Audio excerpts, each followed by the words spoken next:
오늘은 출애굽기 23장 말씀을 묵상하겠습니다. 오늘 우리가 묵상할 문제는요, 하나님께서는 원수와 공평에 관한 법, 안식년과 새 절기를 매년마다 지키라고 한 목적이 무엇인가요? 라고 하는 것입니다.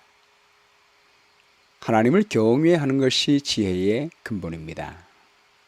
출애굽기는 하나님께서 언제나 구름기둥과 불기둥을 통하여 이스라엘 백성들과 함께 하심을 보여주고 있습니다. 우리의 눈에 보이지 않지만 하나님은 언제나 우리와 함께 하십니다. 하나님의 모습을 우리에게 보여주시면 우리 죄인들은 죽기 때문에 보이지 않게 우리와 함께 하시는 것입니다. 우리와 함께 계시는 그 하나님만 늘 생각하고 바라본다면, 아들을 아끼지 않고 우리에게 주신 아버지께서 모든 것을 공급해 주신다는 믿음만 가지게 되면 우리는 하나님의 사랑의 법을 준수할 수가 있게 될 것입니다. 1절 말씀 보겠습니다. 너는 거짓된 풍설을 퍼뜨리지 말며 악인과 연합하여 위증하는 증인이 되지 말며 다른 사람들에 관한 험담을 퍼뜨리는 것을 금지하고 있습니다. 내가 보지 않은 것에 대해서 그 험담을 듣고 다른 사람에게 퍼뜨리는 사람도 잘못된 것이라고 말씀하고 있습니다. 이렇게 하는 사람들을 법적으로 죄로 삼았습니다. 살인하지 말라라는 계명은 우리가 중하게 여기면서 이렇게 거짓 증거하지 말라라고 하는 이 계명은 가볍게 여길 수가 있습니다. 그러나 이 법을 범하는 것도 안식일을 지키지 않거나 살인하지 말라는 계명과 동일한 계명을 깨뜨리는 것입니다. 성경적인 법칙은 마태복음 18장 15절 말씀에 내 형제가 죄를 범하거든 가서 너와 그 사람과만 상대하여 권고하라. 만일 들으면 내가 내 형제를 얻는 것이요 라고 말씀했습니다. 어떤 일에 대해서 그 사람과만 상대하여 권고하라는 우리가 이 기본 원칙만 지켜도 많은 문제가 해결됩니다. 당사자를 찾아가서 직접 권고하면 형제를 얻을 것이요 라고 했습니다. 그런데 그렇게 하지 않고 루머를 퍼뜨리며 다른 사람을 통해서 당사자가 듣게 될 때 형제를 잃어버리게 되는 것입니다. 2절 말씀에요.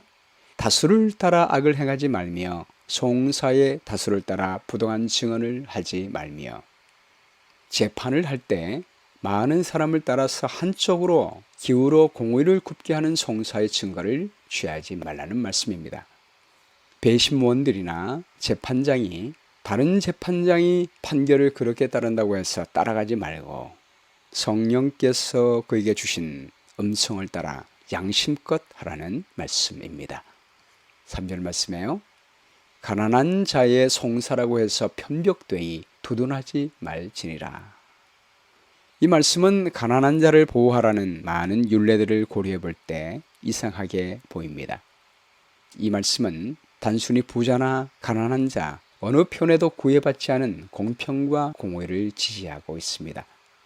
어느 한쪽으로 치우치는 것은 공의를 굽게 할 것입니다. 4절 말씀에요.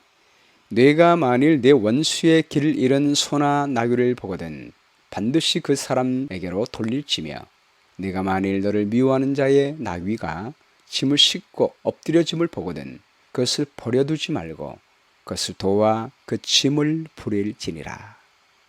내 원수의 나귀가 과도한 짐을 지고 가다가 넘어지게 되면 도움을 베풀라고 말씀하십니다. 이런 자비로운 행위는 두 사람이 서로 사랑을 베풀 수 있는 접촉점을 갖게 되어서 다시 화해할 수 있는 길이 열릴 수가 있기 때문입니다. 6절 말씀에요. 너는 가난한 자의 송사라고 정의를 굽게 하지 말며 거짓 일을 멀리하며 무죄한 자와 의로운 자를 죽이지 말라. 나는 악인을 의롭다 하지 아니하겠노라. 동정심으로 가난한 자에게 편들지 말 것을 경고하는 반면에 가난함 때문에 가난한 자를 차별하는 잘못을 금지하고 있습니다. 공의는 모든 사람을 공평하게 사랑하는 것입니다. 부자나 가난한 사람이나 하나님은 모든 사람을 사랑하기 때문입니다. 8절 말씀에요. 너는 뇌물을 받지 말라. 뇌물은 밝은 자의 눈을 어둡게 하고 의로운 자의 말을 굽게 하느니라. 선물과 뇌물의 차이점이 무엇입니까? 선물은 대가를 바라지 않고 감사한 마음으로 상대방을 사랑하는 마음으로 주는 것입니다. 뇌물은 대가를 바라고 나의 이익을 위해 주는 것입니다. 소송 중에 있을 때 어느 한편으로부터 뇌물을 받고 재판을 조작하는 일은 동방에서 재판관들이 저지른 가장 보편적인 일이었습니다. 법의 조울 위에 놓은 공평이 뇌물의 무게로 말미암아 잘못된 방향으로 기울어지기 때문에 뇌물을 받지 말라고 하는 것입니다. 9절 말씀에요. 너는 이방 나그네를 압제하지 말라. 너희가 애굽 땅에서 나그네 뒤어서 쓴즉 나그네의 사정을 아느니라. 이방 나그네를 잘 돌보라는 말씀이 매 장마다 반복되고 있습니다. 우리가 과거에 나그네가 됐으니 그들의 입장에서 그들을 사랑하라고 말씀하고 있습니다. 10절 말씀에요. 너는 6해 동안은 너의 땅에 파종하여 그 소산을 거두고 7째 해는 갈지 말고 묵혀두어서 내 백성의 가난한 자들이 먹게 하라. 그 남은 것은 들 짐승이 먹으리라. 내 포도원과 감람원도 그리할지니라. 다른 나라들도 정기적인 휴일이 있었지만 이스라엘 백성들은 매년마다 정기적인 휴일 외에 7년에 한 번씩 온통 1년을 안식의 해로 지켰습니다. 한 해를 온통 휴가로 보낸다고 생각해 보십시오. 종들도 짐승들도 1년을 온통 쉬게 했습니다. 1년을 사람이 쉬게 되면 땅이 쉬게 되는 것입니다. 땅이 쉬게 될 때 모든 천연계가 다시 회복되게 되는 것입니다. 또한 이렇게 1년을 쉬게 되면 가난한 사람들이 부양되게 됩니다. 7째 해에서 나오는 자연적인 소출은 다 가난한 사람들에게 돌아가게 되어 있었습니다. 그리고 남은 것은 들짐승도 먹을 수가 있었습니다. 그러므로 들짐승도 다시 번창하게 되는 그런 해였습니다.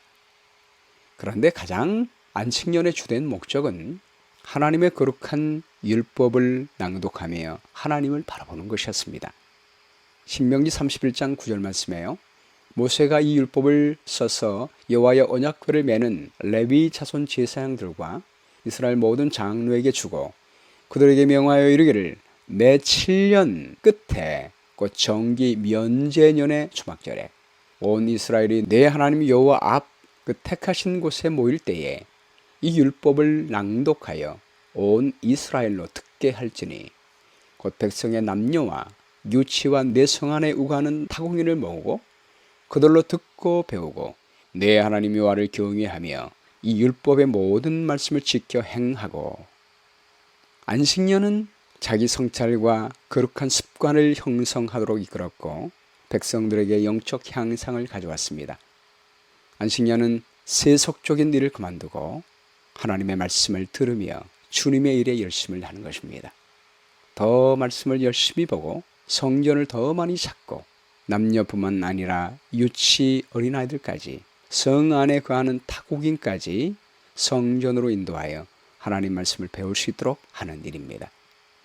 오늘날도 우리가 가끔 시간을 내어서 하나님의 말씀을 집중적으로 돌아보며 성찰하는 시간을 가지면 얼마나 좋을까요?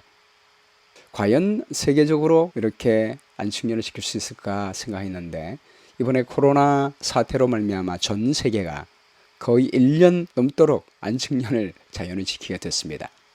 환경이 살아나고 가족관계가 살아나고 사람들이 영적으로 하나님과 더 가까워지는 것들을 보지 않습니까? 만일 이 인류가 7년에 한 번씩 코로나 바이러스 때문에 그렇게 하는 것이 아니라 하나님 말씀을 보기 위하여 이런 쉼을 갖는다면 얼마나 좋은 일이 많이 일어나게 될까요? 12절 말씀에요. 너는 6해 동안에 네 일을 하고 7째 날에는 쉬라.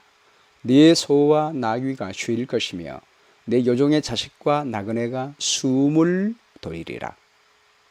안식일은 숨을 돌리게 하는 날입니다.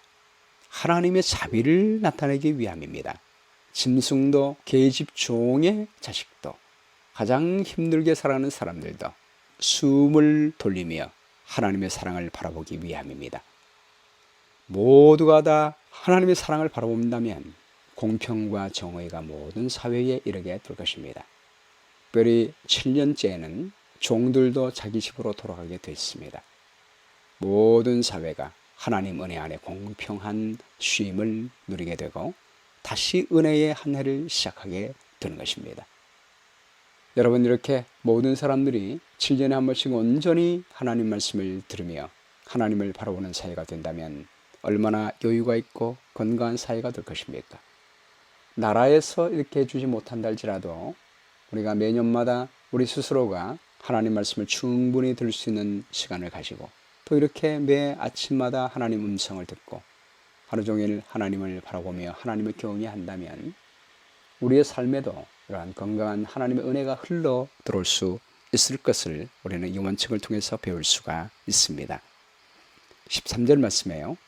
내가 네게 이른 모든 일을 삼가 지키고 다른 신들의 이름은 부르지도 말며 내 입에서 들리게도 하지 말지니라. 안식일을 지키면, 그리고 안식년을 지키면 자연히 첫 번째 계명은 지키게 됩니다. 우상 숭배를 막기 위해 하나님의 백성은 이방신의 이름조차도 언급되어서는 안 되었습니다. 악과의 친숙은 그것의 참여로 이끈다는 원칙에 근거한 것입니다. 우리가 하나님의 안식일을 지키며 창조주 하나님을 바라보며 그분만 우리의 신으로 모시는 일을 했더라면 이 세상의 우상 숭배의 위험은 완전히 제거되었을 것입니다. 14절 말씀에요. 너는 매년 3번 내게 절기를 지킬지니라. 너는 무교병의 절기를 지켜라. 내가 네게 명령한 대로 아비볼의 정한 때에 이래 동안 무교병을 먹을지니 이는 그 달에 네가 애굽에서 나왔음이라. 빈손으로 내 앞에 나오지 말지니라. 맥추절을 지키라. 이는 네가 수고하여 밭에 거둔 것의 첫 열매를 거둠이니라. 수장절을 지키라. 이는 내가 수고하여 이룬 것을 연말에 밭에서부터 거두어 저장함이니라. 내 모든 남자는 매년 3번씩 주 여호와께 보일지니라. 너는 내 제물의 피를 유교병과 함께 드리지 말며 내 절기 제물의 기름을 아침까지 남겨두지 말지니라. 3번의 절기는 무교절, 맥추절, 수장절입니다. 무교절은 2월절과 연결되어 있죠. 2월절은 하루이고 2월절이 끝나면서 바로 이어져서 무교절이 일주일 동안 진행되었습니다. 이것은 우리 하나님께서 우리를 죄에서 구원하신 것을 의미하고 있습니다. 맥추절은 오순절입니다. 6월절 이후에 50일째 되는 그날에 우리 예수님께서 하늘에 승천하셔서 왕이 되어주시고 우리를 위하여 중보하시는 그때를 의미하고 있습니다. 수장절은 장막절이죠. 모든 곡식을 다 거둔 다음에 드리는 절기입니다. 이것은 우리 아버지 하나님께서 그 아들을 통하여 우리를 죄에서 구원하실 뿐만이 아니요 왕이 되셔서 우리의 모든 삶을 책임지시고 우리의 먹을 것을 공급하신다는 의미입니다. 맥추절과 수정절 모두가 다 하나님이 주신 추수를, 곡식들을 가지고 하나님께 감사하는 것입니다. 모든 것은 하나님이 주신 것입니다. 우리와 함께 하시는 아버지께서 우리를 죄에서 구원해 주실 뿐만이 아니라 모든 것을 아낌없이 공급해 주시고 하나님의 거룩한 자녀로 삼아 주신다는 의미인 것입니다. 안식년뿐만이 아니라 평년에도 하나님 말씀을 충분히 들으며 나와서 하나님을 바라보는 이런 일들을 3번이나 합니다. 한 번 6월절에 오게 되면, 그리고 맥추절과 수정절에 오게 되면 일주일을 예루살렘에서 보내게 됩니다. 이렇게 하나님과 충분히 많은 시간을 보내고 주의 말씀을 들어야 우리는 하나님을 잊어버리지 않고 하나님의 말씀대로 살 수가 있습니다. 하나님과 많은 충분한 시간을 보내는 일이 참으로 중요합니다. 19절 말씀이에요. 내 토지에서 처음 거둔 열매 가장 좋은 것을 가져다가 너의 하나님 여호와의 전에 드릴지니라. 너는 염소 새끼를 그 어미의 저주로 삼지 말지니라. 이렇게 하나님께 나와서 가장 좋은 것을 하나님께 드리는 이유는 모든 것이 하나님 아버지께서 우리와 함께 하셔서 그분이 주신다는 것을 우리가 기억하는 것입니다. 가장 좋은 것을 하나님께 돌려드리게 될 때 우리는 복의 근원 되신 하나님을 바라볼 수가 있게 될 것입니다. 염소 새끼를 그 어미의 저주로 삼지 말지니라. 이 말씀은 자식을 사랑하시는 우리 아버지 하나님의 마음을 나타냅니다. 이렇게 우리가 안식년과 안식일을 통해서 충분히 하나님의 말씀을 듣고 그분과 시간을 보낼 때, 우리 아버지 되셔서 늘 우리와 함께 계시는 주님만을 바라보게 될 때 이르러 오게 되는 축복이 언급되어 있습니다. 20절 말씀이에요. 내가 사자를 내 앞서 보내어 길에서 너를 보호하여 너를 내가 예비한 곳에 이르게 하리니 너희는 삼가 그의 목소리를 청종하고 그를 노엽게 하지 말라. 그가 너희의 허물을 용서하지 아니할 것은 내 이름이 그에게 있음이니라.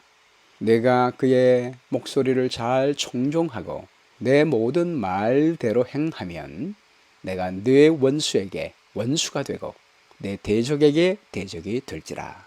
내 사자가 네 앞서 가서 너를 아모리 사람과 헷 사람과 브리스 사람과 가나안 사람과 히비 사람과 여부스 사람에게로 인도하고 나는 그들을 끊으리니 너는 그들의 신을 경배하지 말며 섬기지 말며 그들의 행위를 본받지 말고 그들을 다 깨뜨리며 그들의 주상을 부수고 내 하나님 여호와를 섬기라. 그리하면 여호와가 너의 양식과 물의 복을 내리고 너희 중에서 병을 제하리니 내 나라에 낙타는 자가 없고 임신하지 못하는 자가 없을 것이라. 내가 너의 날수를 채우리라. 내가 내 위엄을 내 앞서 보내어 내가 이를 곳의 모든 백성을 물리치고 내 모든 원수들이 내게 등을 돌려 도망하게 할 것이며 내가 왕벌을 내 앞에 보내리니 그 벌이 히위 족속과 가나안 족속과 헷 족속을 내 앞에서 쫓아내리라. 그러나 그 땅이 황폐하게 되므로 들짐승이 번성하여 너희를 해할까 하여 1년 안에는 그들을 내 앞에서 쫓아내지 아니하고 내가 번성하여 그 땅을 기업으로 얻을 때까지 내가 그들을 내 앞에서 조금씩 쫓아내리라. 내가 내 경계를 홍해에서부터 브레셋 바다까지 광야에서부터 강까지 정하고 그 땅의 주민을 내 손에 넘기리니 내가 그들을 내 앞에서 쫓아낼지니라. 너는 그들과 그들의 신들과 언약하지 말라. 그들이 내 땅에 머무르지 못할 것은 그들이 너를 내게 범죄하게 할까 두려움이라.